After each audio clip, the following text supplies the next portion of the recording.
Sin más, ¿no? Me presento. Mi nombre es Gino Calderón Vizcarra, soy doctor en Ingeniería Civil con mención en Geotecnia por la Pontificia Universidad Católica de Río de Janeiro, en Brasil. Fui becado para estudios de posgrado en Brasil y Australia. Realicé 25 publicaciones técnicas como investigador. También tuve oportunidad, ¿no?, de participar en congresos internacionales realizados en Europa y Asia.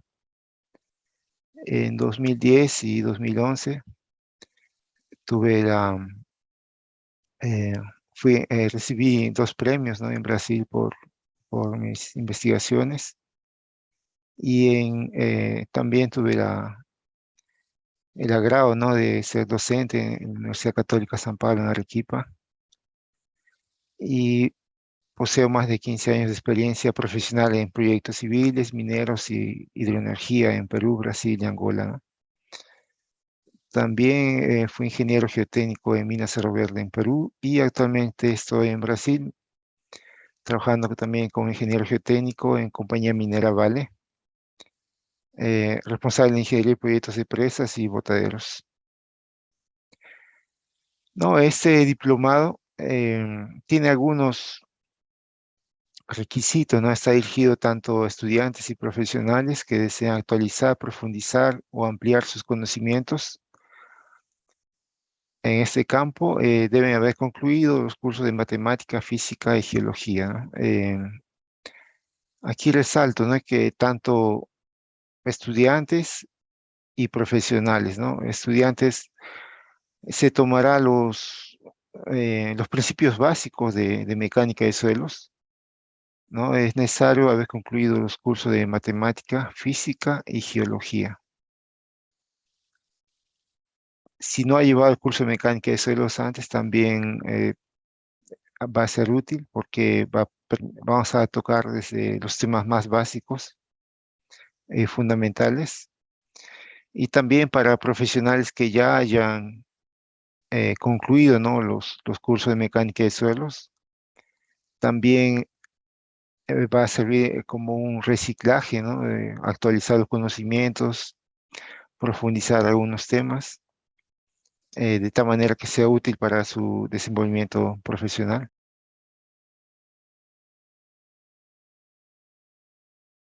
La motivación, ¿no? ¿Dónde se necesita un estudio de mecánica de suelos?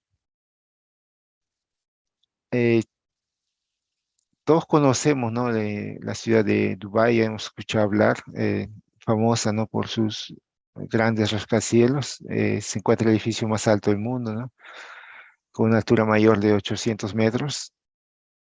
Y es impresionante, ¿no?, la altura de esos edificios. Y cada uno de estas estructuras representa un desafío, ¿no?, tanto en la ingeniería estructural como la ingeniería geotécnica, porque estos edificios necesitan tener estabilidad, tanto a las cargas externas como de peso propio, a cargas de viento, cargas sísmicas, y necesitan tener cierta funcionalidad porque no deben permitir asentamientos que puedan comprometer, ¿no?, la seguridad de sus ocupantes, ¿no? En ese sentido, es importante el diseño de las cimentaciones, ¿no? La cimentación debe ser adecuada de acuerdo al peso del edificio, la altura y el tipo de suelo sobre el cual se construye, ¿no? En este caso, el edificio Burj Khalifa se asentó sobre pilotes de 1,5 metros de diámetro y longitud de 50 metros, ¿no? Es una cantidad bastante impresionante, ¿no?, de la cantidad de cimentaciones que tiene, pero que fue necesario debido a la altura y también a las cargas impuestas, ¿no? Para esto se necesitó un conocimiento profundo del tipo de suelo, de la mecánica de suelos.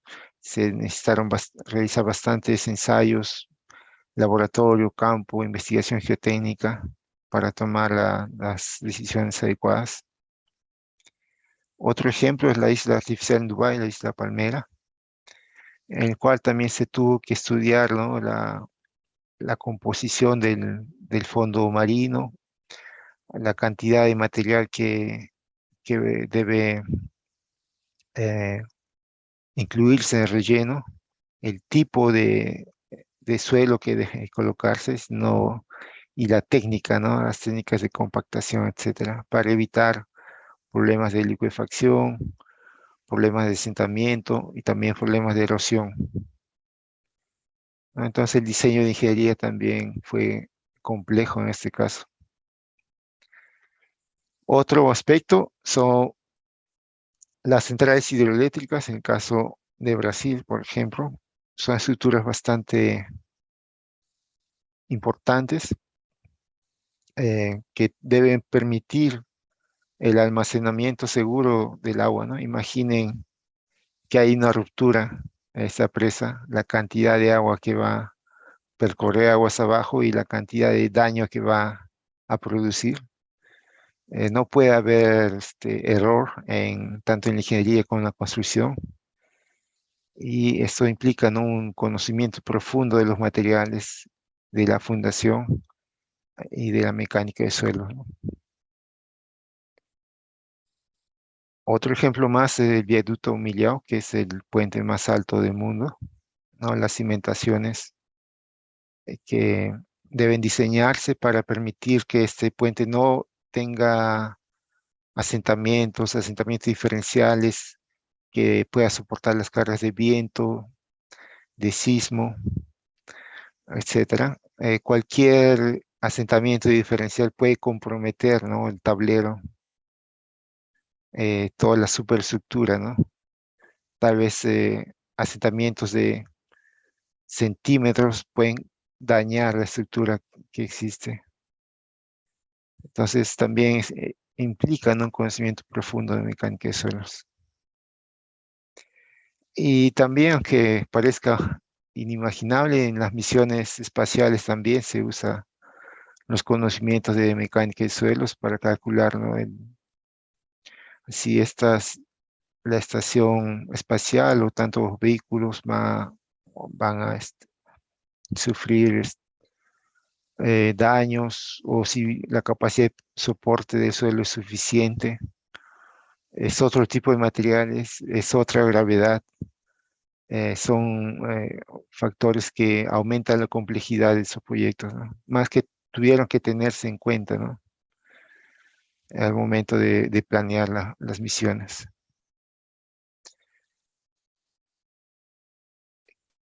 ¿Qué es la mecánica de suelos, no? La mecánica de suelos es una ciencia de la ingeniería relativa al suelo como un material de construcción.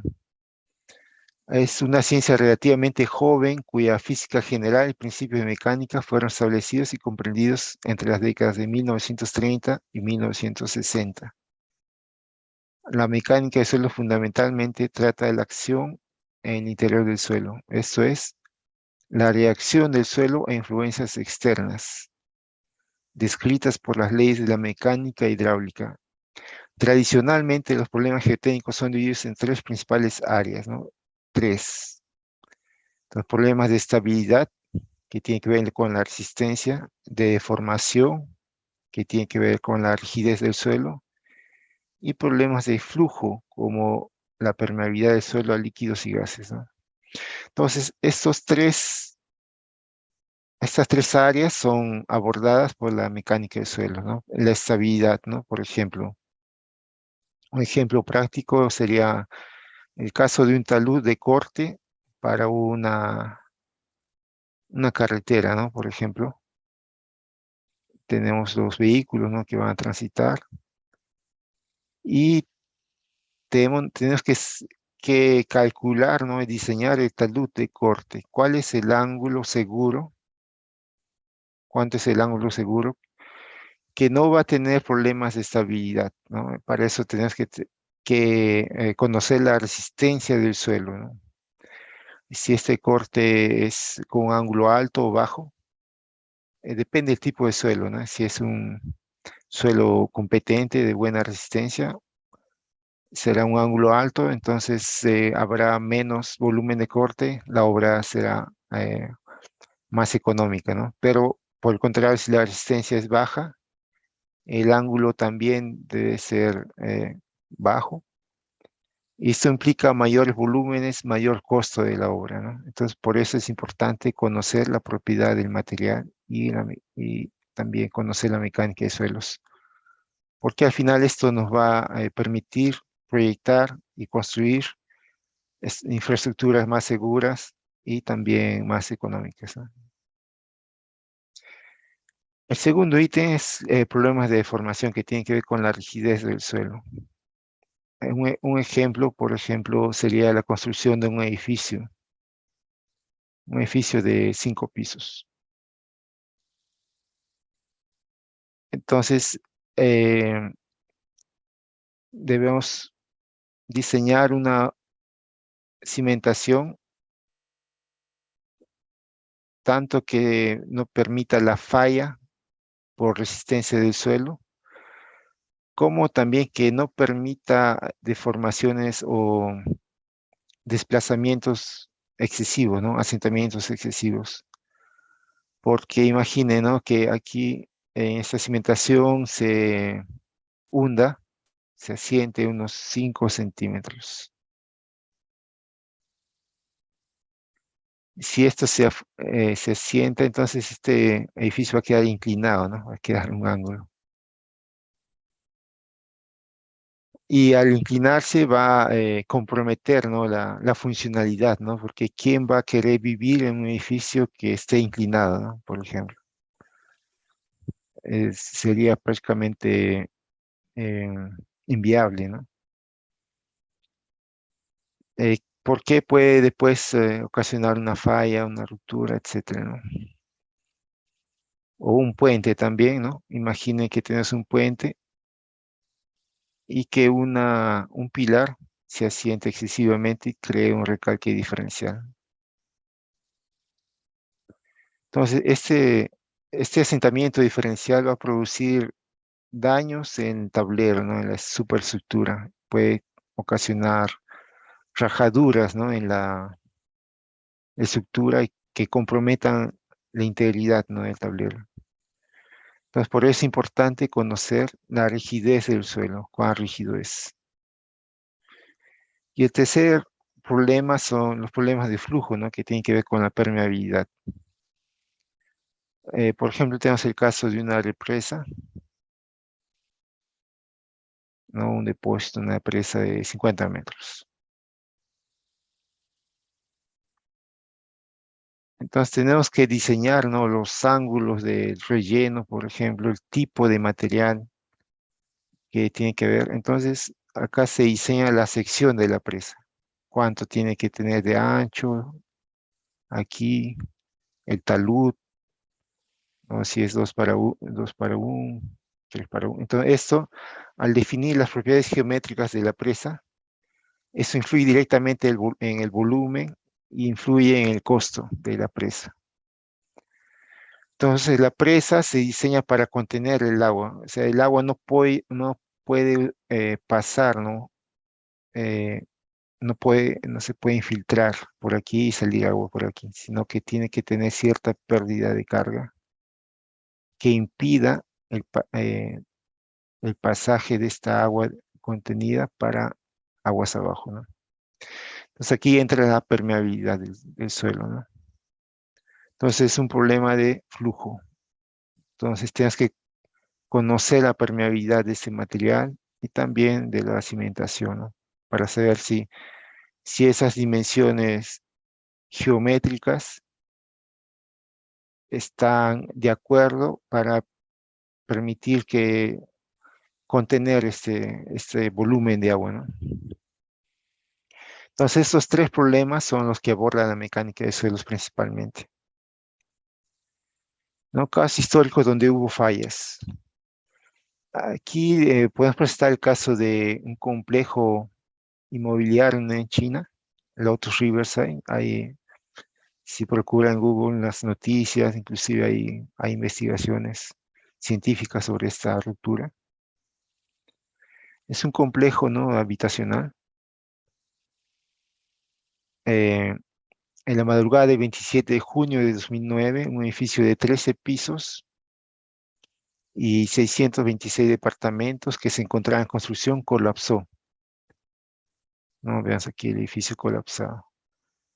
Un trabajador murió. El edificio se encontraba situado en el distrito de Minhang, de la ciudad de Shanghai. Era parte de un complejo habitacional cuyos apartamentos estaban en su mayoría vendidos. Métodos constructivos inadecuados fueron la causa de que el edificio fallara. Entonces, aquí vemos, ¿no?, un poco la historia de lo que pasó, ¿no? Vemos aquí el edificio fue construido, vemos la cimentación, ¿no? Pilotes. Si no me equivoco, son 13 pisos. No está el edificio, ¿no? Como vemos, estable, pero se tenía que construir un estacionamiento que no estaba en el proyecto, pero que fue, digamos, un cambio de proyecto a última hora, ¿no? Entonces se construyó, se hizo la excavación y el material se acumuló del otro lado, ¿no?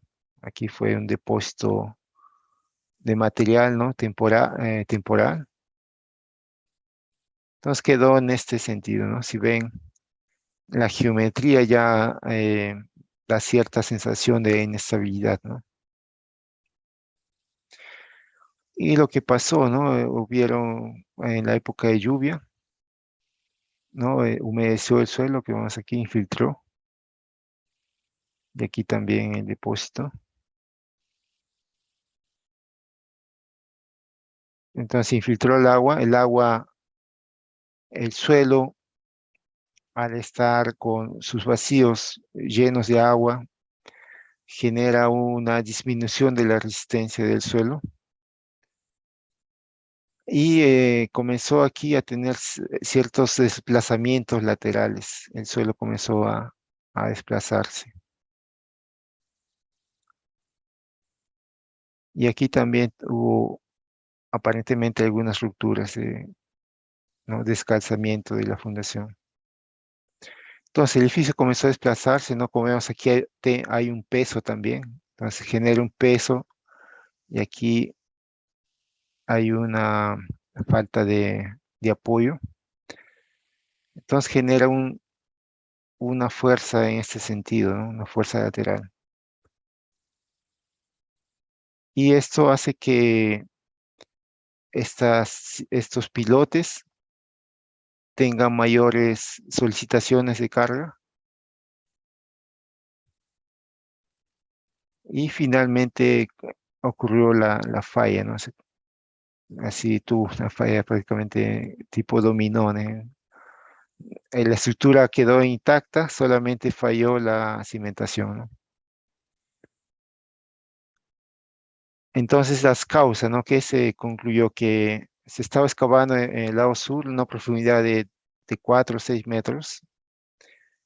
Ese material se apiló aquí del otro lado, produciendo una diferencia de peso, ¿no? Hasta una altura de 10 metros. Entonces la edificación experimentó un esfuerzo lateral desequilibrado, ¿no? Y como este esfuerzo era mayor que la resistencia de los pilotes, el edificio se volcó para el lado sur. No, aquí vemos las fotos ya de los pilotes, ¿no?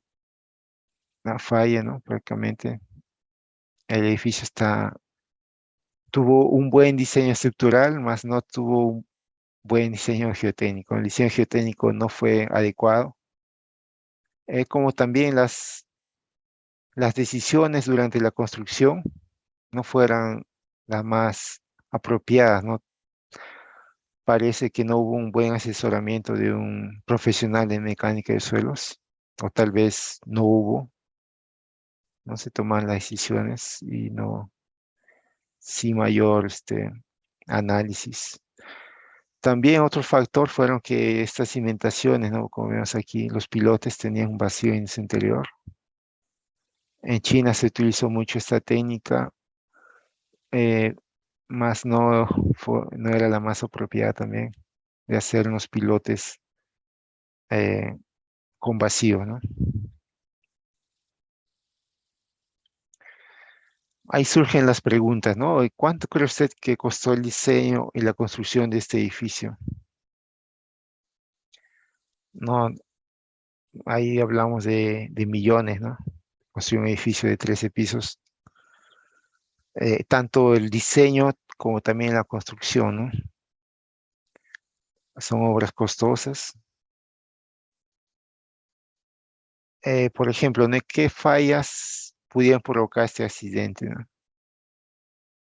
Falla durante la construcción, durante el diseño, no se tomaron, digamos, la secuencia constructiva también no fue adecuada, ¿no? Se hizo una excavación del lado del edificio, no se tomó en cuenta el peso, no se tomó en cuenta el periodo de lluvias también. Ahí se pudo evitar, no, claro que se pudo evitar, ¿no? Esa falla.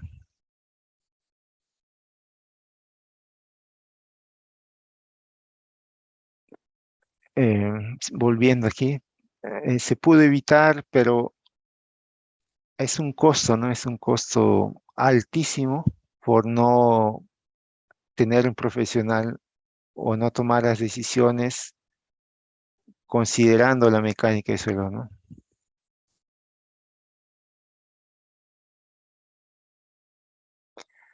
Un segundo caso, ¿no? La represa San Francis en California, era una presa, veamos aquí, una presa de gravedad en forma de curva construida de concreto.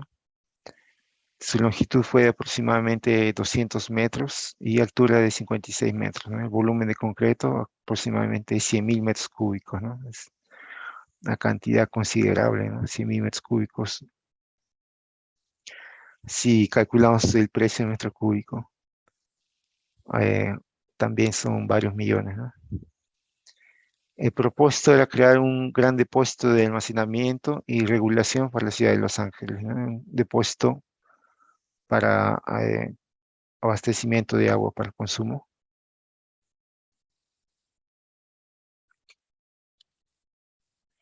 Y aquí está un poco, esta presa está conectada a la biografía, ¿no? El señor William Mulholland, ¿no? Eh, en sus inicios, ¿no? William Mulholland trabajó como obrero en el estado de California, a la par que estudiaba matemática, hidráulica y geología, ¿no? Él era un inmigrante europeo que vivía en Estados Unidos y era obrero, ¿no? En el estado de California y también era autodidacta, ¿no? Él estudiaba matemática, hidráulica y geología, ¿no? Estamos hablando de comienzo de siglo, ¿no? Los años 1900, más o menos, que no existía, digamos, eh, la carrera de ingeniería o la materia mecánica de suelos, ¿no? En las universidades no se estudiaba, así como es ahora, ¿no? Y después de muchos años, ¿no? De trabajo, alcanzó el puesto de superintendente del Departamento de Agua y Energía, ¿no? Proyectó y supervisó de manera exitosa, ¿no? El acueducto de Los Ángeles. Entonces, entonces el señor Mulholland, ¿no? Era un señor autodidacta, eh, muy inteligente, ¿no? Él había ya trabajado, ¿no? Tenía una experiencia en obras y le encargaron posteriormente el diseño y supervisión, ¿no? Diseño y supervisión de la construcción de la represa San Francis entre 1924 y 1926. Entonces la presa ya estaba construida, ¿no? Finalizada, solo que el 12 de marzo de 1926, el señor Mulholland fue llamado para inspeccionar una nueva fuga de agua en la presa, ¿no? Entonces hubo una emergencia, una fuga de agua, ¿no? En la presa y fue llamado él como diseñador y experto, ¿no? Entonces imaginen ustedes, ¿no? Que han hecho un proyecto, una presa, han diseñado y construido y después, ¿no? Ocurren alguna anomalía en la estructura. Es algo común, ¿no? Siempre cuando hay algún problema, no sea puente, edificio, presa, etcétera, llama, ¿no? A la persona que construyó y también a la persona que diseñó, ¿no? Para ver qué está pasando, ¿no? Entonces él fue, ¿no? Inspeccionó la presa y dijo que esta fuga, no consideró que este evento era crítico, no era algo importante para activar las acciones inmediatas de prevención. O sea, vio y dijo, no, no, es algo simple, no, no va a pasar nada, ¿no? No es crítico. Entonces esa misma noche, casi en medianoche, la presa sufrió una ruptura, ¿no? La misma noche que él dijo que no había problema, hubo la ruptura de la presa, ¿no? Lamentablemente, ¿no? Aquí vemos las fotos ya después de la ruptura, ¿no? Solamente quedó la parte central y las partes laterales eh, sufrieron un colapso, ¿no? Y como vemos ya todo el agua, ¿no? Que estaba contenida fue desplazada, ¿no? Aguas abajo, ¿no? 50 metros de altura, ¿no? Una cantidad importante. Entonces todo el agua, ¿no? Que consiguió desplazarse hasta 5 horas después llegó hasta el océano, más o menos 500 kilómetros que se desplazó, ¿no? En su camino llevó algunos pueblos, ¿no? Lamentablemente fueron destruidos en su camino, ¿no? ¿No? Consecuencias, más de 600 víctimas mortales y cuantiosos daños materiales, ¿no? O sea, además de que la presa ya costó bastante dinero, ¿no? 100.000 metros cúbicos. Además de eso se tuvo daños también en las viviendas como en la infraestructura.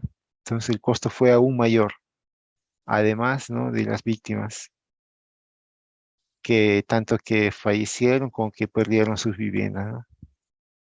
Entonces una falla catastrófica si vemos las consecuencias, ¿no? De ese tipo de rupturas. Entonces después se llevó a cabo una investigación en cual alguna, ¿no? De las fallas fue que en el hombro izquierdo había estaba asentado sobre un antiguo deslizamiento, ¿no? En ese sentido, y que era una cimentación inadecuada, ¿no? Aquí este material que está aquí debería haberse excavado, ¿no? Removido hasta encontrar un material más adecuado para que sea la cimentación.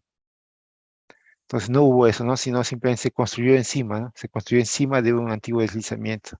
No se tuvo cuidado, ¿no? No se tomó en cuenta las propiedades de esta fundación, de este material, ¿no? No, ahí surgen las preguntas, ¿no? ¿Cuánto cree usted que costó el diseño y construcción de esta represa? ¿No? Y no es solamente el diseño y construcción, sino también todas las viviendas que fueron destruidas, ¿no? Por causa de la falla, ¿no? Entonces son costos muy altos, ¿no? El señor Mujona fue culpable de este desastre, ¿no? Él diseñó, construyó la presa, el inspeccionar era el experto, ¿no? Pero solamente era una persona que estaba a cargo de tan grande responsabilidad, ¿no? Una responsabilidad muy grande y estaba solamente en manos de una persona que era el experto. Y se pudo evitar, claro, ¿no? Si en ese tiempo, ¿no? También tenemos que pensar que no había eh, los, pro- los profesionales, ¿no? La formación profesional que existe ahora, ¿no? Era un poco empírica la profesión. Y a partir de ahí, ¿no? Se tomaron algunas lecciones. Cada falla en ingeniería o en la mecánica de suelos eh, genera el aprendizaje, ¿no? ¿Qué lecciones se tomaron de todas esas fallas? Entonces, ahí quedó como lección, ¿no? La construcción y operación de una gran represa nunca debería ser asignada al criterio de una única persona, ¿no? Una gran represa, estamos hablando, ¿no? Una única persona. No importa qué tan eminente sea, inteligente, experto, no puede ver solamente una persona. Entonces, intervenciones pueden detener o minimizar las consecuencias de la falla de una represa. Entonces, signos de alerta no deben ser ignorados, ¿no? Entonces, cuando alguien ve una anomalía, ¿no? Una fuga de agua, alguna rajadura, esto no debe ser minimizado, sino que debe ser estudiado, que es un signo de alerta, ¿no? Tiene que tomarse en cuenta. Actividades de mantenimiento e inspección de represas son importantes para la temprana detección y prevención de fallas, ¿no? Es importante, ¿no? Cada cierta periodo de tiempo tiene que hacerse mantenimiento e inspección, que eso puede evitar para la prevención, ¿no? De las fallas. La estabilidad y cimentación de la represa y otras características geológicas deben ser consideradas durante el diseño, ¿no? De la represa. Entonces, muy importante, ¿no? La cimentación, conocer las características geológicas, propiedades de mecánica de suelos. Después también, entonces, como ya hubo el problema de esa represa, el gobierno de Estados Unidos inició la auditoría, ¿no? Vamos a revisar cómo están construidas las otras 827 grandes represas, ¿no? Entonces, a partir de ahí se generó bastante trabajo, ¿no? Para los ingenieros especialistas en mecánica de suelos, porque se tuvo que revisar, ¿no? La estabilidad de todas las otras presas para evitar que esto no ocurra de nuevo, ¿no? Y también a partir de ahí, ¿no? El licenciamiento obligatorio para los ingenieros civiles, ¿no? Lo que aquí sería tenía registro profesional, ¿no? El colegio de ingenieros, por ejemplo. Entonces, para ejercer la profesión tenía que tener una licencia, ¿no? Licencia obligatoria, ¿no?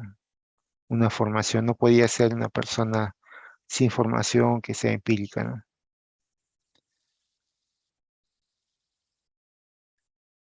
Em, no sé si hay alguna pregunta, Milagros, no sé si cabe ya hacer unas preguntas de los participantes o solo al final.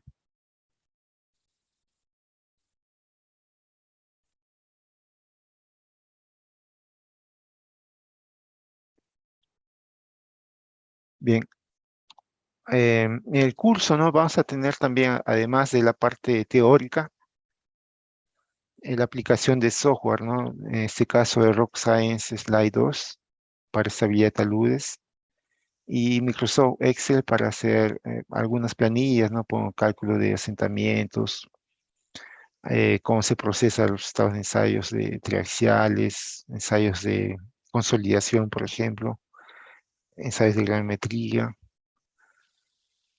Entonces vamos a utilizar especialmente Excel para poder hacer los cálculos y también eventualmente Rock Science para hacer el capítulo de estabilidad de taludes.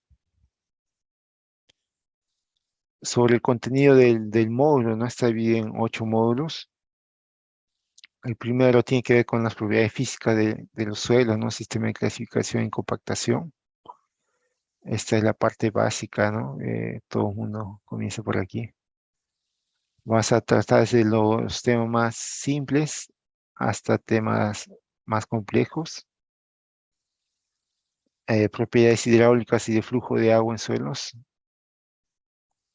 también muy importante conocer. Estos son las bases, ¿no? Lo que es más importante conocer en mecánica de suelos para aplicar correctamente, ¿no?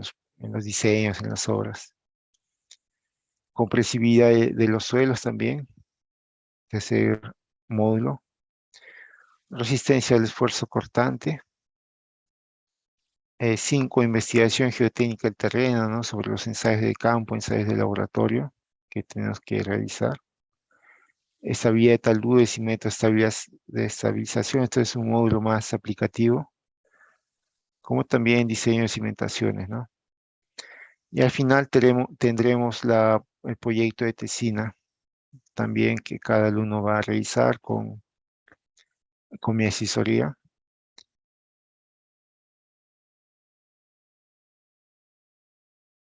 El módulo 1, ¿no? Este es el temario del módulo 1. Se va a tratar el origen de los suelos, ¿no? Cuál es la composición eh, de acuerdo al tipo de roca madre, por ejemplo. Los diagramas de relación de fase, que es también muy importante. Es importante dominar esto.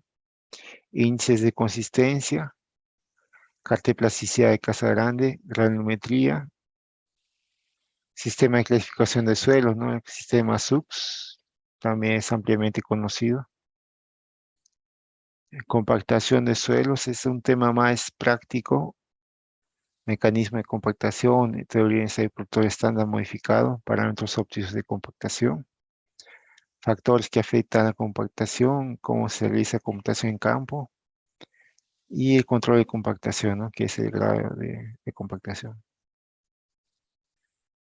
El origen de los suelos, ¿no? El suelo se origina a partir de las rocas, ¿no? Son productos del intemperismo, tanto físico, químico, y tienen que ver con el tiempo, ¿no?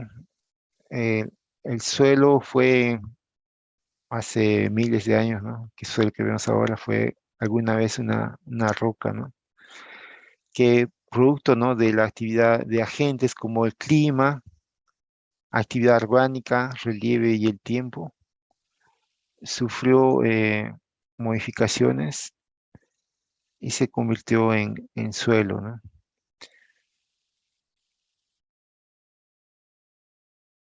Entonces la composición de la roca de origen también afecta, ¿no? El tipo de suelo.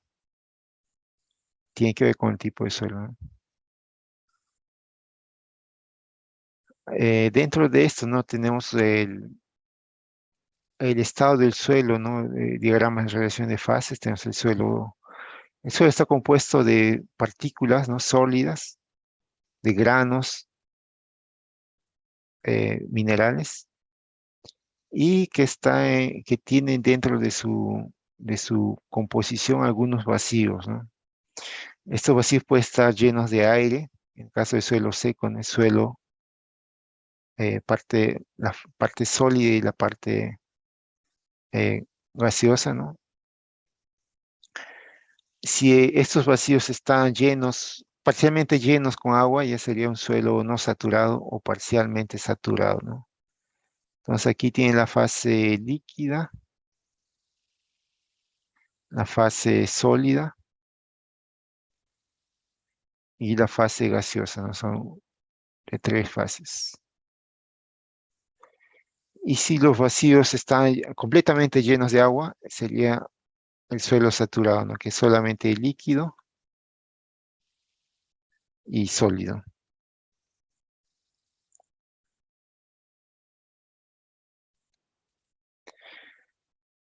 Entonces, esto es muy importante, ¿no? Conocer porque cada una de estos estados eh, va a estar relacionado con un tipo de comportamiento, ¿no? Si el suelo está seco, se va a comportar de una manera, si el suelo está saturado, de otra, y si está parcialmente saturado, de otra, ¿no? Entonces tiene que ver con lo que dijimos antes, ¿no? Resistencia del suelo, rigidez del suelo y permeabilidad del suelo, permeabilidad.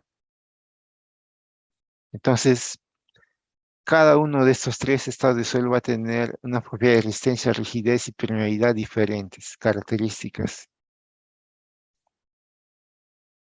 En el diagrama de fases podemos ver cómo se relaciona ya cuantitativamente, ¿no? Le asignamos cuánto porcentaje de aire, de agua y de sólidos va a tener o tiene, ¿no? El suelo. Y en base a esas relaciones de pesos y volúmenes, tenemos algunos parámetros o índices físicos del suelo, ¿no? Como por ejemplo, peso específico de sólidos, peso unitario seco, tenemos la gravedad específica de los granos, el índice vacíos,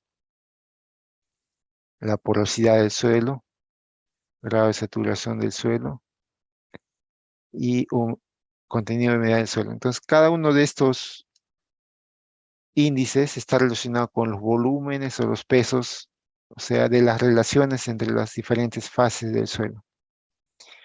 Y esto nos ayuda a dar un número, ¿no? Un número, un índice a los suelos y en base a esos índices podemos eh, clasificar el comportamiento, ¿no?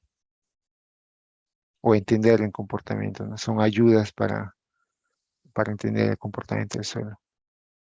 Entonces, esto es importante conocer y no olvidar, o sea, es algo útil para el día a día del ingeniero, ¿no? Civil o geólogo o de minas que tenga que utilizar estos conocimientos en su labor.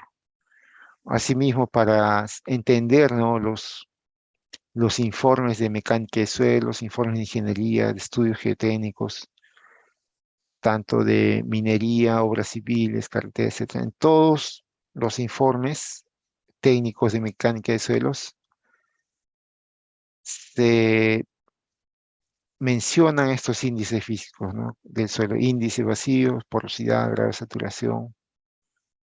En cualquier informe van a encontrar esos datos.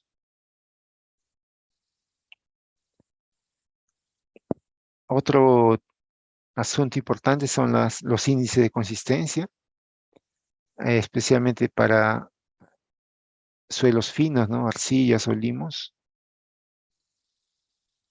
en el cual se conoce los índices de ATRB, índice de plasticidad, ¿no? Límite líquido, límite plástico, límite de construcción. Estos límites se obtienen en base a ensayos de laboratorio y dentro del curso nos vamos a dar la aplicación práctica, cómo se aplica esto en la práctica, ¿no? Si un suelo el contenido de humedad está encima del límite líquido o dentro del límite plástico, etcétera. Entonces, todo esto tiene implicancia en el diseño de mecánica de suelos. Aquí vemos también la carta de Casa Grande, ¿no? Que relaciona el límite líquido con el índice de plasticidad que se obtienen con ensayos de laboratorio. Y cada uno de estos valores nos permite asignar, ¿no? Una clasificación al tipo de suelo, ¿no? Si CL, SH, MH, y cómo esto se relaciona con las obras, ¿no? En las especificaciones técnicas de obras de pavimentos, represas, relleno estructural, siempre se especifica el tipo, ¿no? de suelo y por qué, ¿no? O sea, mucha gente, ¿por qué tiene que ser un suelo CH o CL o ML, ¿no? ¿Qué significa eso, no? Eh, Dentro del curso es uno de los objetivos, ¿no? Entender todas estas especificaciones técnicas que se usan también en las obras y darles un sentido, ¿no? Práctico para tomar decisiones. Respecto a la granulometría, ¿no? El suelo, la granulometría no está relacionada con el tamaño de las partículas, ¿no?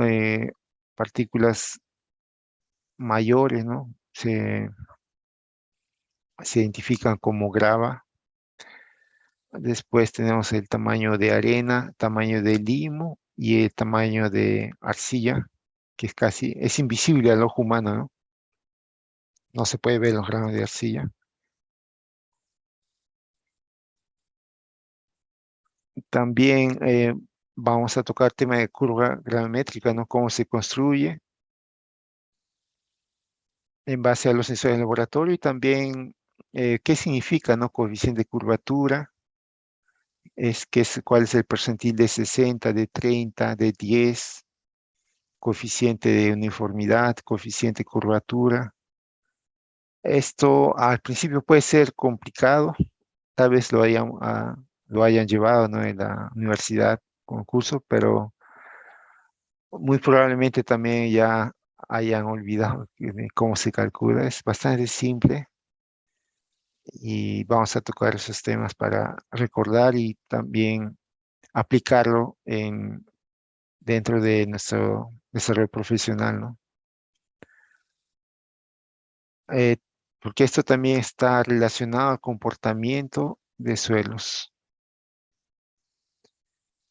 ¿Cómo se clasifica un suelo también? Tenemos algunos sistemas, ¿no? Uno de ellos, el más conocido, aplicado, es el SUX, sistema SUX. También, ¿no? Esto muchas veces cuando vemos, ¿no? Dentro de los textos o libros parece algo bastante complicado. Sin embargo, dentro del curso, por ejemplo, que ya realicé en la universidad, pudimos dar un paso a paso bastante simple de cómo se clasifica el suelo, ¿no? En la aplicación SUX, ¿no? Primeramente hay que identificar cuánto es la fracción fina, el porcentaje, y la fracción gruesa, cuánto de porcentaje en peso es, ¿no? Si la fracción fina es mayor que la fracción gruesa, o sea, fracción fina, por ejemplo, 51%, entonces el suelo se clasifica como fino. Y si es suelo fino, se ve directamente la carta de plasticidad, o sea, se va aquí. Aquí se clasifica. Si por el contrario la fracción gruesa es mayor que la fracción fina, es un suelo grueso.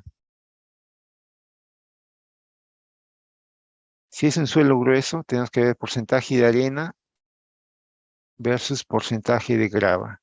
Si la arena es mayor que la grava, entonces es arena. De lo contrario, se clasifica como grava. Entonces, seguir un diagrama de flujo bastante simple para conseguir ya identificar. Aquí tenemos fracción fina, ¿no? Porcentaje que pasa el tamiz 200, fracción gruesa, el porcentaje entre el tamiz 200 y menor que 3 pulgadas, ¿no? Porcentaje de arena también y de grava, ¿no? Tenemos las definiciones de cada fracción. Entonces, tanto para arena como grava, se va de nuevo un diagrama y vemos el porcentaje de finos, ¿no? Porcentaje de finos. Si tiene poco fino, menos que 5%, tenemos que ver estos números, ¿no? Coeficiente de uniformidad y coeficiente de curvatura. Entonces volvemos aquí. Estos valores se obtienen en la curva geométrica y se clasifica ahí como arena bien graduada o mal graduada, ¿no? Depende si es mayor o menor que esos valores, como SW o SP. Si finos es mayor que 12%, ahí se ve la carta de plasticidad. O sea, se va aquí y se identifica. Y en base a eso se clasifica como SM o SC. Y aquí, si el fino está entre 5 y 12%, ya también se ve otros criterios, ¿no? Ya sería un símbolo doble.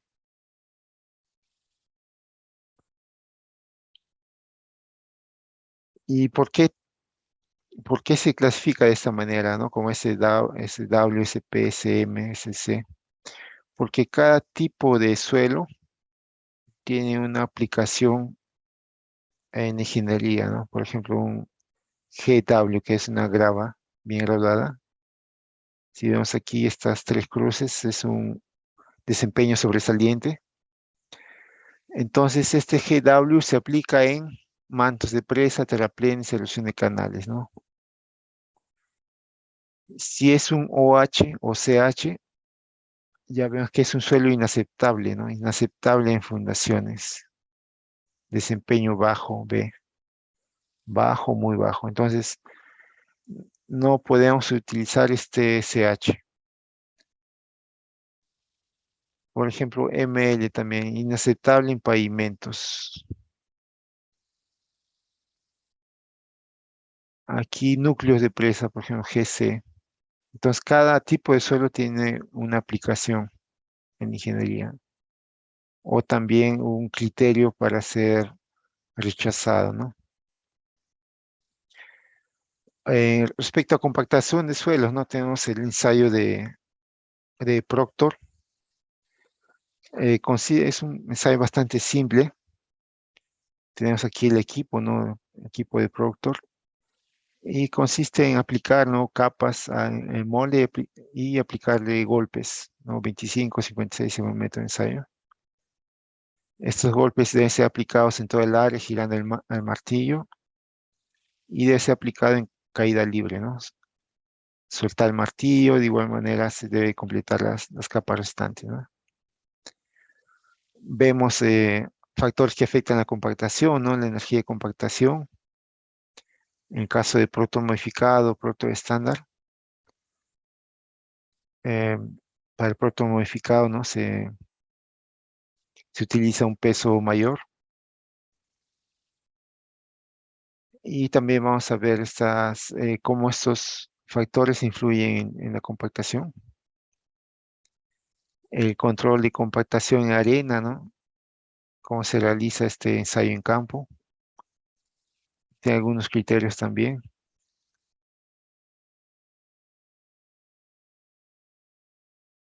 El módulo 2, propiedades hidráulicas y flujo de agua. El agua subterránea, ¿no? Conceptos y clasificación, la ley de Darcy, gradiente hidráulico, velocidad de descarga. Cómo se determina la conductividad hidráulica, el flujo en suelo estratificado y el flujo permanente 2D, que es la curva característica de suelos no saturados y aplicaciones en presas. ¿No? Tenemos aquí una imagen del ciclo del agua, ¿no? El agua subterránea. Vemos aquí un esquema bastante simple, ¿no? De cómo es el ciclo del agua en la naturaleza. Y aquí cómo se calcula el gradiente hidráulico, ¿no? Tenemos aquí un reservorio y aquí otro, ¿no? Inferior en distintas cotas, ¿no? Y el flujo de agua subterráneo a través del suelo. Y vemos que entre estos dos depósitos hay una pérdida de carga, ¿no? Una diferencia de altura. Esta diferencia de altura dividido por la longitud, ¿no? de recorrido que realiza el agua sería el gradiente hidráulico. ¿No? Los suelos tienen vacíos interconectados por donde el agua puede fluir desde los puntos de alta energía a los puntos de baja energía. La ley de Darcy también, ¿no? Eh, la cual nos permite conocer el flujo. En este experimento, ¿no? Henry Darcy calculó la permeabilidad, ¿no? De esta columna de suelo. Y la permeabilidad, ¿no? Que es el flujo del agua a través del medio poroso, está gobernada por una ley descubierta por Henry Darcy, que investigó las características del flujo de agua a través de filtros, ¿no? Material térreo. Y es una ley bastante simple, ¿no? Que podemos recordar, ¿no? El caudal es igual a la expresión Kia, ¿no? Podemos recordar en base la marca de autos Kia, por ejemplo, donde K es la permeabilidad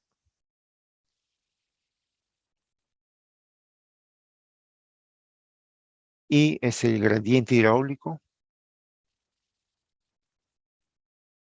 y A es la sección transversal.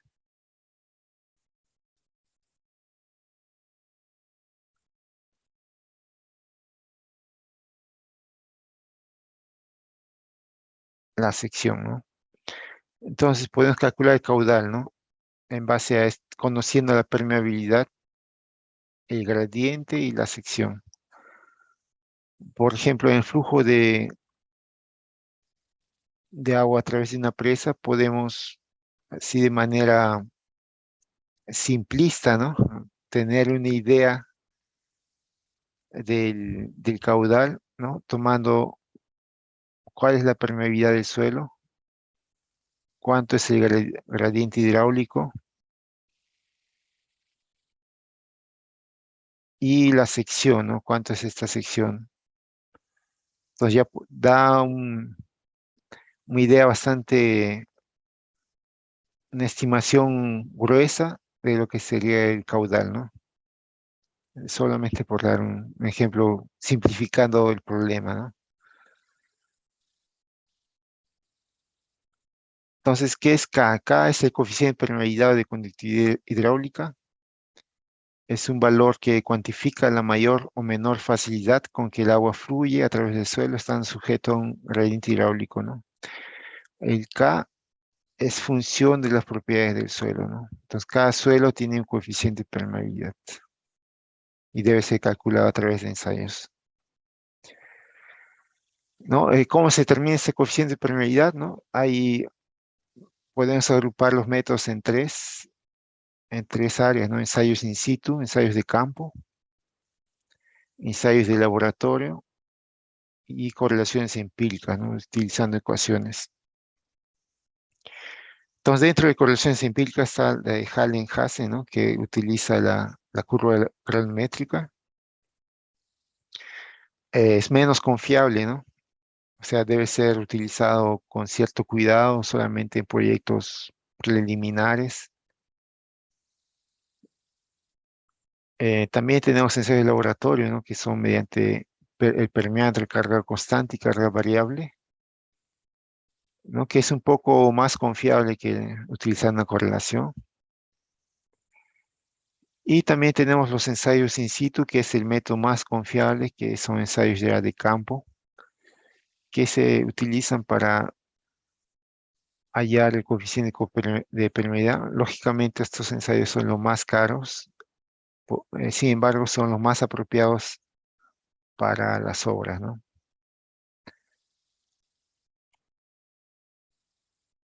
Tenemos también el flujo en suelo estratificado, ¿no? En la naturaleza tenemos suelos con diferentes tipos de permeabilidad. Vemos aquí, por ejemplo, las capas, ¿no? Cada capa tiene un K diferente, cada estrato. Y queremos calcular, ¿no? Cuánto es la permeabilidad equivalente, ¿no? K equivalente para este sistema, ¿no? No solamente por cada estrato, sino del conjunto en sí, ¿no? Cuánto, por ejemplo, puede infiltrar si, por ejemplo, aquí colocamos un reservorio para una presa, ¿no? Por ejemplo. Hay un concepto importante, ¿no? Que es las redes de flujo, que nos permite determinar, ¿no?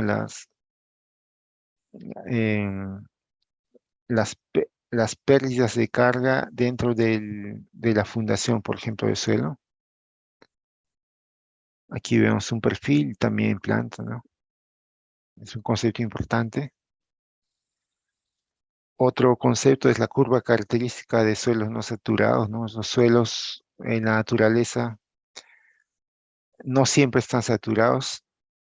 Entonces, de acuerdo al porcentaje de saturación que vemos aquí, que es el suelo puede estar saturado completamente, casi saturado o parcialmente saturado, o estar en una saturación residual, o sea, casi seco, ¿no?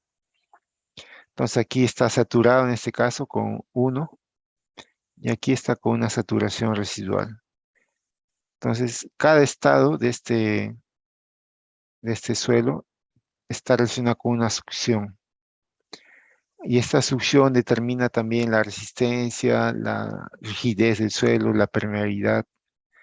Entonces, dentro del curso también vamos a tocar ese tema. Es un tema avanzado. Aplicación a empresas, ¿no?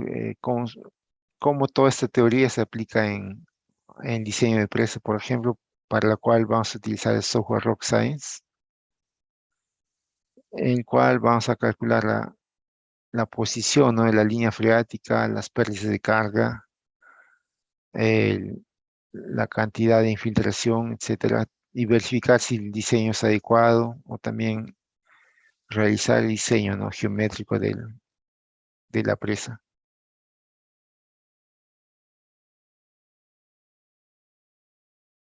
El módulo 3, vamos a tratar la compresividad de los suelos, ¿no? Esfuerzo de una masa de suelos, esfuerzos causados por cargas aplicadas, principio del esfuerzo efectivo, ensayo de consolidación, ¿no?, que es el índice de compresión, asentamiento, arcillas normalmente consolidadas y sobreconsolidadas, cálculo de asentamientos, la teoría de consolidación y coeficiente de consolidación. No, tenemos, ¿no?, dentro de las obras, ¿no?, los esfuerzos geostáticos, que es los esfuerzos debido al peso propio en estado natural, ¿no?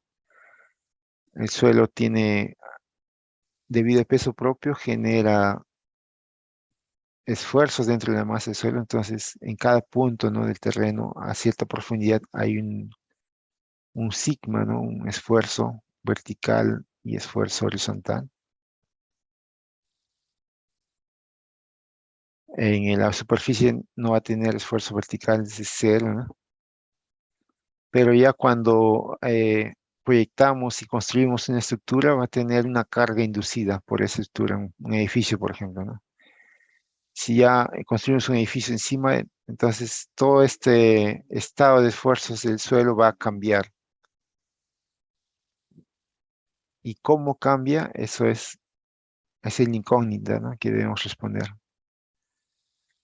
Entonces, dentro de esfuerzos geostáticos hay el esfuerzo causado por el peso propio del suelo, ¿no? Depende del relieve del terreno, el peso específico y la profundidad. Entonces, el suelo tiene un peso específico, ¿no?, gamma. Y en cada profundidad tenemos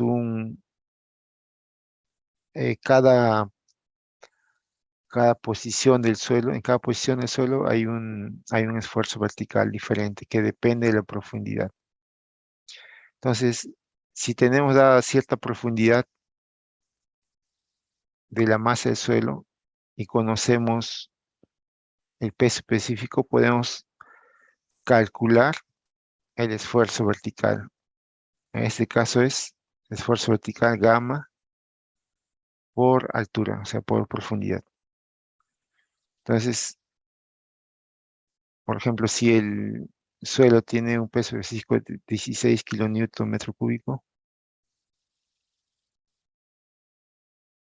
y está a una profundidad de 3 metros, simplemente el esfuerzo vertical será 16 por 3, 48 kPa, kilopascal. Entonces, podemos calcular el peso disculpe, el esfuerzo geostático utilizando esta fórmula simplificada, pero esto es válido solamente cuando la superficie es horizontal. Si la superficie es inclinada, ya no se puede calcular de esta manera. En principio de esfuerzos efectivos también tenemos la presión de poros, ¿no? Se aplica a suelos saturados, ¿no? El esfuerzo efectivo actúa en los contactos entre partículas y la deformabilidad de la resistencia de un suelo depende del esfuerzo efectivo, ¿no? Entonces, el esfuerzo efectivo es la diferencia entre el esfuerzo total menos la presión de poros. ¿Pero qué es la presión de poros? La presión de poros es la altura de la columna de agua por el peso específico del agua. O sea, si esta partícula tiene un nivel freático encima de ella de 2 metros, la presión de poros será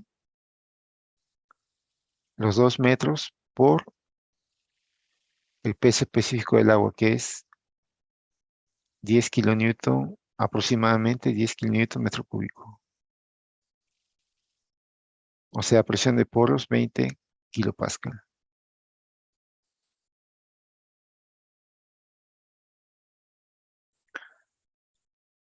Y así, esto, si tenemos también el esfuerzo total,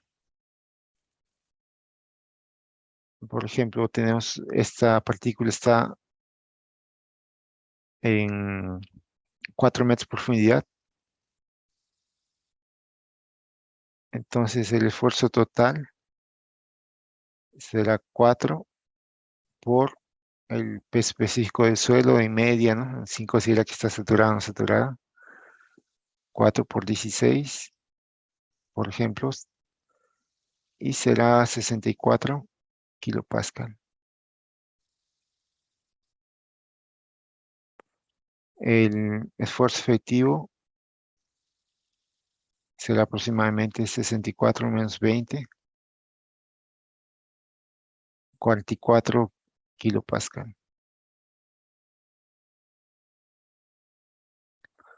Es una manera simple de abordar este tema. Sin embargo, por causa del tiempo no podemos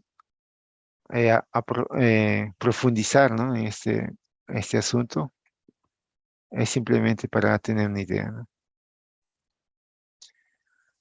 También veremos que cómo se calcula la presión lateral en reposo, ¿no? Para cada tipo de material.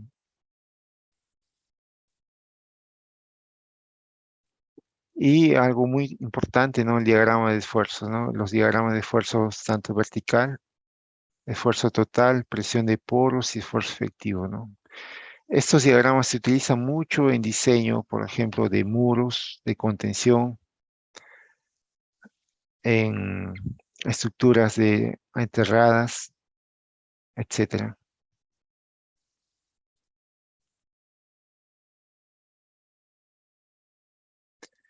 Los esfuerzos inducidos por carga, ¿no? Es utilizando la teoría de elasticidad, es posible determinar las variaciones en los estados de esfuerzos, ¿no? Producidos por cargas, ¿no? Entonces, el esfuerzo vertical es la suma del esfuerzo geostático, o sea, por el peso propio del suelo, más el esfuerzo adicional producido por la estructura, ¿no? En el caso de un edificio, una presa, etcétera. Entonces, hay unas ecuaciones ya, dependiendo del tipo de carga, si es puntual, hay unas ecuaciones, unas tablas para poder calcular cuánto es ese delta de esfuerzo producido por carga. Dentro de los asentamientos también tenemos los tipos de asentamientos instantáneos o producidos por consolidación primaria y consolidación secundaria. En la consolidación primaria, ¿no? Hay una reducción gradual del volumen de vacíos en suelo saturado de baja permeabilidad debido al drenaje del agua. Entonces, esta teoría de consolidación se puede ser relacionada con, por ejemplo, una esponja, ¿no? Una esponja llena de agua. Cuando apretamos la esponja, o sea, producimos una deformación, unas cargas no externas, y eso hace que el agua salga de los vacíos, ¿no? Ahora, si esa agua va a ser rápido o lento, depende de la presión que impongamos, como también de la esponja, si es porosa, poco porosa, muy porosa, etcétera. Entonces, un suelo es algo similar, ¿no? Tenemos un suelo saturado con vacíos llenos de agua. Si lo sometemos a una carga, Si ese suelo es un material arenoso, ¿no? Con partículas grandes, con grandes poros, el agua va a drenar rápidamente, va a salir, ¿no? Del suelo. Pero si es un suelo fino, una arcilla con poros pequeños, esa agua va a demorar de salir, o sea, se va a deformar lentamente.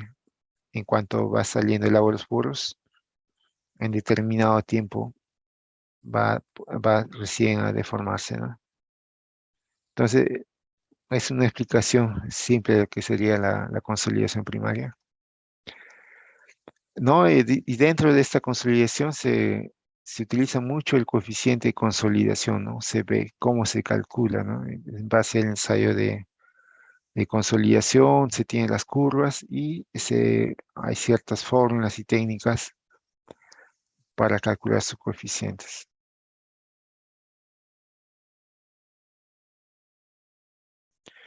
El módulo 4 tiene que ver con la resistencia al esfuerzo cortante. Eh, Aquí vamos a ver el estado de esfuerzo, criterio de fallas, ensayos para determinar la resistencia que pueden ser ensayos de corte directo, triaxial CD y CU, trayectorias de esfuerzo, relaciones de resistencia y deformabilidad, qué es dilatancia, qué es teoría de estado crítico, superficie de Roscoe y borde, ¿no? Son temas un poco más avanzados. Algunos conceptos de resistencia de arenas, suelos arcillosos y suelos no saturados, ¿no? Dentro de una masa de suelo, ¿no? Si identificamos, ¿no? Una región, un punto dentro de la masa de suelo, tenemos que esa región está sometida tanto a esfuerzos verticales, horizontales, en dos sentidos perpendiculares, y dentro de la masa de suelo, en cada plano se va a también tener un esfuerzo normal y un esfuerzo tangencial, ¿no? De corte. Y esto se utiliza mucho, ¿no? El círculo de Moore para poder cuantificar cuántos son estos esfuerzos en cada plano, ¿no? Que se tenga. Y también la envolvente de falla, ¿no? Este envolvente que relaciona tanto el esfuerzo normal como el esfuerzo tangencial para determinar cuál es el límite de esfuerzos en el cual el suelo va a fallar, ¿no? Para esto se utiliza, ¿no? Para determinar estas curvas, los ensayos de laboratorio, ¿no? En este caso vemos aquí la imagen, un ensayo de corte directo. Y aquí en la derecha vemos el ensayo, el equipo triaxial, ¿no? Que se puede decir el equipo estándar, ¿no? Más utilizado para determinar la resistencia al corte. Eh, por ejemplo, aquí vemos, ¿no? Un diagrama del ensayo, ¿no? De corte que relaciona el esfuerzo normal con el esfuerzo de corte. Vemos aquí la envolvente y los círculos de Moore. Y en la práctica de la mecánica de suelos, este diagrama se transforma en otros dos diagramas de MIT y el diagrama de Cambridge, ¿no? En el cual se hace una transformación de coordenadas, ¿no? Utilizando estas ecuaciones que relacionan los esfuerzos y también se pueden determinar las trayectorias de esfuerzo, ¿no? En cuestiones de resistencia también tenemos, según las curvas que se obtienen en los ensayos, se tiene la resistencia de pico, la resistencia de estado crítico y la resistencia residual, entonces, de cada suelo, ¿no? Entonces, cada suelo va a tener estos límites, ¿no? De propiedades de resistencia, tanto el ángulo de fricción de pico, ángulo de fricción de estado crítico, ángulo de fricción residual. Y cada uno de estos valores tiene una aplicación práctica, ¿no? Tanto en cimentaciones, en diseño de estructuras geotécnicas. Y eso es lo que vamos a tocar en el curso. ¿En qué casos se utiliza cuál parámetro de resistencia? ¿Qué es dilatancia, no? Dilatancia es el cambio de volumen de suelo provocado por esfuerzo de corte.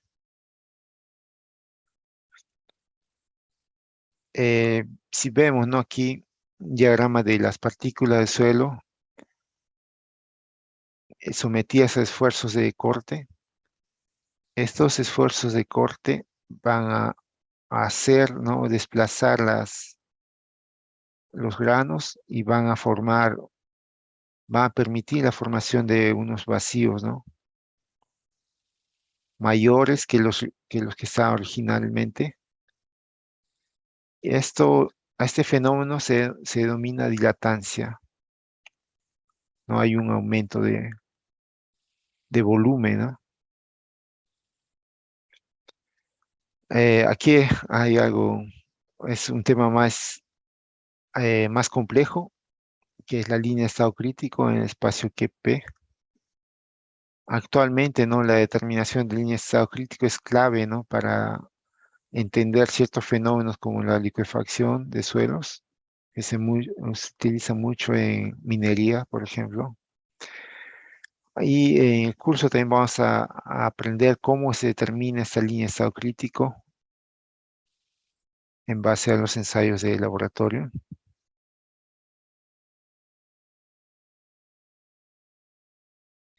En módulo 5 veremos la investigación geotécnica del terreno, no cómo se desarrolla un plan de investigación, cómo se realizan las secciones geotécnicas, ¿no? ¿Qué es el ensayo SPT, CPTU, Vanetest, ensayos de laboratorio, cómo se obtienen los parámetros geotécnicos, cómo se realiza la instrumentación geotécnica? ¿No? El ensayo SPT es el ensayo más extendido, ¿no? En la práctica, en el cual consiste, ¿no? En el hincado, ¿no? de un haste por la caída libre de un peso. Esto está estandarizado, ¿no? Cuánto tiene que ser la altura de caída, cuánto tiene que ser el peso, ¿no? Y también los diámetros. Entonces vamos a conocer la técnica del ensayo y también interpretar, ¿no? Los resultados del ensayo, ¿no? Este es un boletín, ¿no? del sondaje, en el cual vemos el número de golpes necesarios, ¿no? Para penetrar 15 centímetros. En este caso, vemos aquí en el primer metro, fue necesario un golpe para penetrar 15 centímetros, ¿no? Segundo golpe, segundos, eh, los siguientes 15 centímetros también se utiliza un golpe y los siguientes otro golpe, ¿no? Y se suma estos dos últimos aquí y ese es el número SPT. Entonces, para la primera capa, NSPT, que se utiliza mucho en diseño, es igual a 2. Aquí, ¿no? En 5 metros ya era un suelo más resistente, o sea, para penetrar 15 centímetros, o sea, para penetrar 15 centímetros aquí, por ejemplo, fueron necesarios 17 golpes, o sea, hubo 17 golpes de este martillo para penetrar 15 centímetros. Los siguientes 15 centímetros fueron necesarios 10 golpes y los siguientes 7. Entonces, 10 más 7 se suma y se tiene el número mágico 17. Entonces, en este caso, en 5 metros, el NSPT fue 17. Entonces, esto significa que es un suelo más resistente, ¿no? Entonces, tenemos una escala, ¿no? De 0 a 6, por ejemplo, es un suelo más eh, blando, cuando es mayor que 30 es más rígido, etcétera, ¿no? Entonces, Ahí vamos a interpretar en base a los resultados de ensayo y en base también a la identificación, ¿no?, que se hace táctil visual del material, las características geotécnicas de cada estrato en cada profundidad, ¿no? Entonces es posible determinar con este ensayo cómo es el estado de la, del terreno, ¿no? Para una cimentación de alguna estructura, ¿no? Otro ensayo que es muy popular últimamente es, y se utiliza mucho en minería, por ejemplo, es el ensayo CPT-1, que consiste en el hincado también de un haste. eh, y este haste tiene la punta, ¿no? Un dispositivo con sensores. Tanto se determina la resistencia de punta como la resistencia por fricción lateral. Y también tiene un sensor para la presión de poros del agua, ¿no? Entonces, un equipo más sofisticado, ¿no? Hay pocos equipos en Perú que utiliza la fuerza de un palincado y va leyendo, ¿no?, en cada profundidad estos valores, ¿no? Resistencia de punta, resistencia lateral y presión de poros. Entonces genera estos diagramas, ¿no? Tanto de QT, que es la resistencia de punta, resistencia lateral y presión de poros. Vemos aquí la profundidad, ¿no? Si comparamos con el SPT, ¿no?, que tenía a cada metro hacía lecturas, ahí tenemos este diagrama. En cambio, el CPTU tiene lecturas cada 2 centímetros, ¿no? Entonces, tiene una definición mejor. Entonces, en base a la resistencia de punta, podemos determinar que aquí hay un tipo de suelo, un estrato diferente, ¿no? Tiene más resistencia. Aquí también vemos. Aquí hay un estrato de poca resistencia, ¿no? Poca resistencia de punta, poca resistencia lateral. Y aquí de nuevo, ¿no?, hay un material de baja resistencia. Y así, vamos sondando el terreno con este ensayo. Y podemos determinar, por ejemplo, si está 12 metros, ¿no?, es un material inadecuado, ¿no? Por ejemplo, para una presa. Podemos determinar algún tipo de tratamiento de esa cimentación, ¿no? Por ejemplo, podemos retirar, excavar ese material de poca resistencia y llegar a un estrato más competente, ¿no? Más duro, más rígido. Entonces, lo que nos permite, ¿no?, este tipo de ensayos, ¿no?, dar una aplicación práctica, identificar, ¿no?, saber cómo leer, ¿no?, cuando recibimos un informe de campo, un informe geotécnico, ya podemos darnos cuenta, ¿no?, de cómo está el terreno, ¿no?, cómo se interpreta esto, ¿no? Y también, ¿no?, también podemos utilizar este diagrama también en base al ensayo CP2, ¿no?, que es igual la resistencia de punta, aquí en este eje vertical, y la resistencia por fricción lateral, ¿no? Entonces, en cada punto, en cada profundidad va a generar aquí un puntito aquí en este diagrama. Entonces, cada, cada ensayo, cada post o cada punto va a tener una nube de puntos en cada profundidad, ¿no? Digamos que este es el resultado de todos los puntos de determinada localización, ¿no? Entonces, con esta ya puedes identificar que es un suelo SC, que es un suelo arenoso contractivo. Este material es bueno, es malo. Ahí tenemos que ver el tipo de nuestra obra, ¿no? Por ejemplo, si cae en la clasificación SC, es susceptible a licuefacción, puede licuar. Entonces es un suelo, digamos, inadecuado dependiendo del tipo, ¿no?, de estructura que has colocado, por ejemplo, una presa de relaves, ¿no? Entonces ahí ya encienden las alarmas, ¿no? Tienes que hacer un cálculo, análisis dinámico, etcétera, ¿no?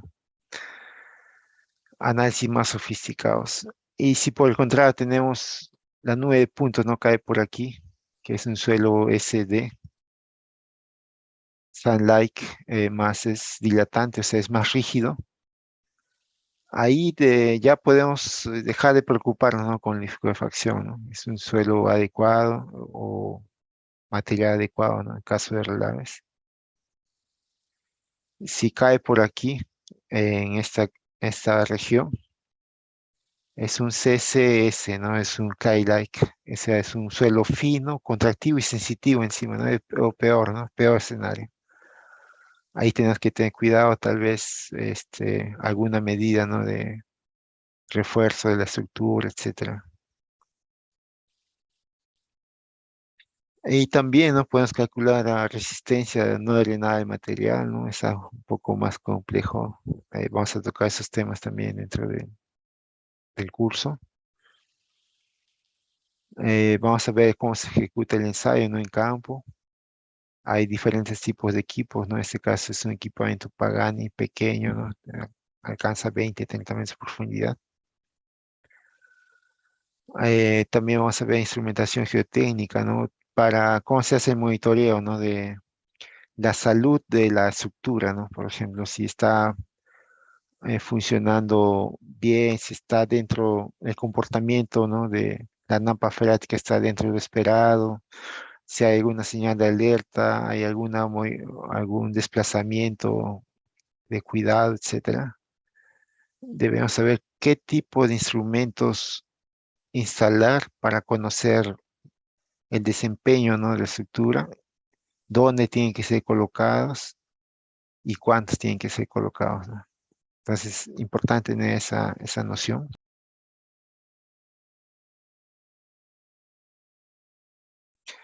El módulo 6 trata de estabilidad de taludes y métodos de estabilización, ¿no? Vamos a estar en modo de falla, que es el factor de seguridad, análisis de lo infinito, superficie plana, circular, método de Bishop-Spencer, método de estabilización, Bergman, drenaje, refuerzo, etcétera. Entonces, es muy frecuente, ¿no? Los deslizamientos, ¿no? Las fallas de taludes, ¿no? La falla se da porque las fuerzas gravitacionales, ¿no? Son mayor que las fuerzas resistentes. Hay diferentes tipos de la forma de la falla, no circular, traslacional, etcétera. ¿Qué es el factor de seguridad, no? Eh, Análisis de talud infinito, ¿no? ¿Cómo se calcula? Método de Bishop, ¿no? También para calcular el factor de seguridad. Técnicas de estabilización, ¿no? Soy Nailing, por ejemplo. Es una técnica también cómo se diseñan estas estructuras de contención. Muro con anclajes. Es también muy usado.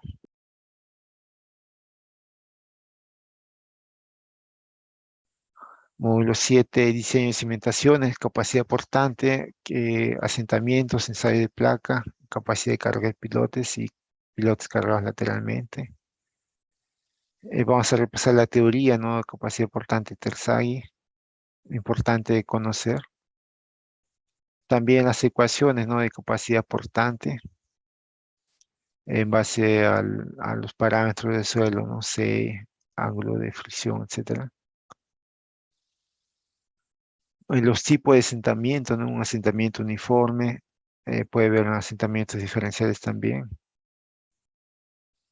Cómo se calculan los asentamientos en base también al módulo elástico del suelo, la carga, la geometría de la fundación.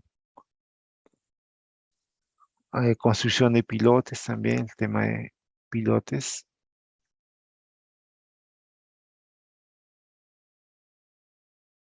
Y el módulo 8 es el proyecto de Tesina, en el cual cada alumno, ¿no? Va a definir una línea de investigación.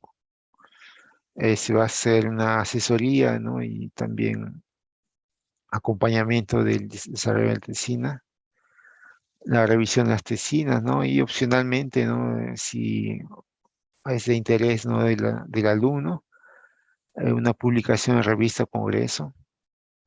Es muy importante, ¿no? Para el desarrollo profesional tener eh, consolidar el conocimiento y también participar en actividades de investigación, relacionamiento con otros colegas, investigadores, profesores, empresas, etcétera. Y también mostrar, ¿no? Mostrar el trabajo que se hace de tal manera que sea útil, ¿no? Para también otros colegas y otros proyectos, ¿no?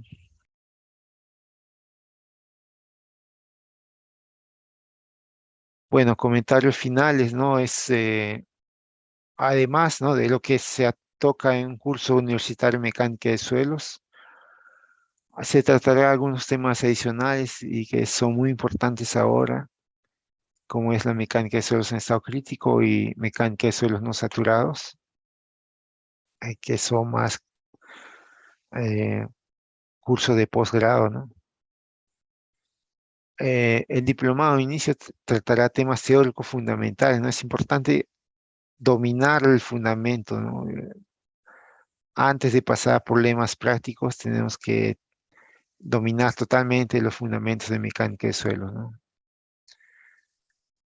En cada clase se van a discutir casos reales, ¿no? Donde se verifica la importancia de la aplicación de mecánica de suelos, ¿no? En mi caso, he acumulado bastante material de proyectos reales, de problemas, así, problemas difíciles que tuve que pasar, donde se aplica, ¿no? Y se ve la importancia de la mecánica de suelos y que sirve como aprendizaje, ¿no? Tanto en Perú como en Brasil, las experiencias que se tuvieron, ¿no? En la aplicación mecánica de suelos. Y también se va a hacer ejercicios paso a paso, ¿no?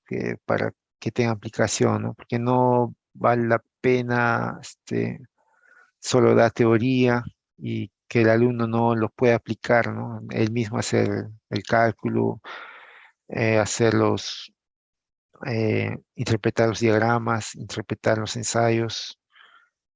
Y eso es muy importante, ¿no? Es algo que falta mucho actualmente, que es cómo interpretar el ensayo de interpretación, ¿no? Recibo el ensayo de laboratorio de campo más y cómo se aplica, ¿no? Cómo le doy valor a esa información, ¿no? Entonces, con los conocimientos que se van adquiriendo en el curso, es posible dar un sentido de interpretación y ver cuál es el riesgo de esa información, ¿no? Si el ensayo está dando una información de que el suelo es inadecuado, ¿qué hacer, no? O si el suelo es adecuado, o cuál sería la técnica, ¿no? De cimentación, de estabilidad de taludes que tendría que usar para ese determinado suelo, ¿no? Entonces, en resumen, ¿no? Eh, Temas adicionales, los fundamentos y la práctica y casos reales. Eso es lo que pretendemos, ¿no? Es tocar en el curso. Fundamentos, dominar fundamentos, aplicar en casos reales, interpretando los ensayos de campo y laboratorio. Ese es, en resumen, los objetivos del curso, ¿no? Bibliografía, Brajadas, ¿no? Es bastante accesible, ¿no? En este libro muy bueno, Fundamentos de Ingeniería Geotécnica. Briot, que es un libro también bastante completo, son más de 1000 páginas prácticamente. Briot fue presidente de la Sociedad Internacional de Mecánica de Suelo. Voodoo, también un libro bastante moderno, simples, más que tiene una visión moderna de la mecánica de suelos. Díaz Rodríguez, ¿no? Que es un autor mexicano, ¿no? Mecánica de suelos también es bastante fácil de leer, Es mucho más fácil de leer que el libro de Juárez Vadillo, más simples. Lammy Whitman, que es un libro más extenso, más completo, más detallista. Y Paul también, que es un buen libro moderno también, Soy Mechanics. Estos son la bibliografía recomendada que se usará y también ahí se usará más información. Bien, esa era lo que quería compartir.